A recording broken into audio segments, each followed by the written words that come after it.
এজন যুৱকৰ অসাধাৰণ প্ৰতিভাই দৃষ্টি আকৰ্ষণ কৰিছে সংস্কৃতিপ্ৰেমী ৰাইজৰ।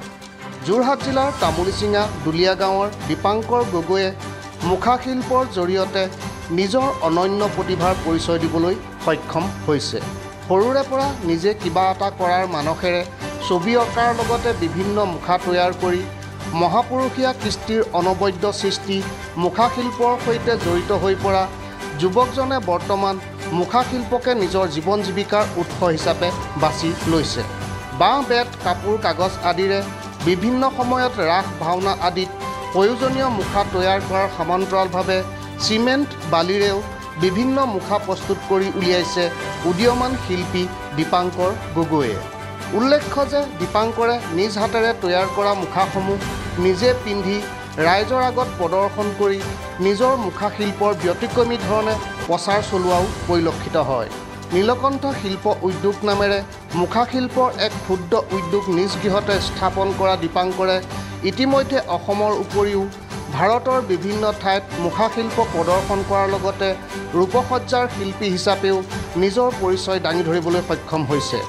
অসমীয়াৰ অন্যতম চহকী সংস্কৃতি মুখাশিল্পক জীয়াই ৰখাৰ স্বাৰ্থত তথা মুখাশিল্পৰ লগত জড়িত হৈ উক্ত শিল্পকে জীৱন জীৱিকাৰ পথ হিচাপে বাছি লোৱা শিল্পীসকলক চৰকাৰীভাৱে কিঞ্চিত সহায়ৰ হাত আগবঢ়াবলৈ চৰকাৰক আহ্বান জনাইছে দীপাংকৰ গগৈয়ে। আজি 2017 চনৰ পৰা এই কাৰিকৰীখিনিৰ লগত জড়িত। লগতে গুৰু হিচাপে অন্য গুৰু নাই। আজান ৰহমান ছাৰতে প্ৰথম আৰ্ট শিকিছিলোঁ শিৱসাগৰ। তাৰপিছত চিনাকি হ'লোঁ প্ৰদীপ দা যোৱাবাৰী। তেওঁৰ পৰাই ৰাসৰ সা সৰঞ্জামখিনি ল'লোঁ। 2017 চনৰ পৰা নিজে ভাওনা ইত্যাদিমূলক এই ভাওনা মুখা কিছুমানো বনাইছিলোঁ। তেনেকৈ ভাওনাৰ লগত জড়িত হ'লোঁ।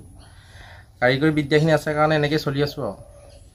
কিন্তু 12 মাহে ভাওনা হৈ থাকে, ৰাসো 2-এখন কৰি আছোঁ। তাৰ পৰা মুখা তেনেকৈ কাৰো ওচৰত শিক্ষা বুলি লোৱা নাই, নিজে নিজে শিকিছিলোঁ। তাৰপিছতে প্ৰদীপদাৰ লগত জড়িত হৈ কিছুমান শিকিব পাৰিলোঁ।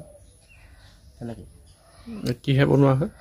সম্পূৰ্ণ মুখা কিছুমান বেতৰো আছে, বাঁহো আছে, তাৰপৰা কাগজটো ব্যৱহাৰ কৰা হয়, আঠা কাপোৰ লগোৱা হয়, গোবৰ মাটিও ব্যৱহাৰ কৰা হয়। মুখাসমূহ বনাবলৈ নিজে চেষ্টা কৰিছোঁ, তেওঁ সহায় কৰি দিছে। আৰু ইভাগে তেখেতক মাতে ভাওনাৰ লগত জড়িত মানে মেকআপ কৰাৰ পৰা আদি কৰি সম্পূৰ্ণখিনি কৰি ফুৰোঁ। আজি নিজৰ উদ্যোগটোৰ নাম নীলকণ্ঠ শিল্প উদ্যোগ তামুলীচিঙা। মোৰ লগত 4-5জন ল'ৰাও আছে।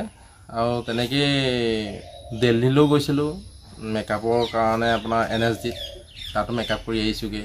আপোনাৰ বৰপেটা, গোৱালপাৰা সেইবোৰতো গৈ ফুৰিছোঁ। চলি পোৱা যায়, কিন্তু আৰ্থিকটো অকণমান কম কাৰণে অকণমান অসুবিধা এটা হয় কিছুমান ক্ষেত্ৰত।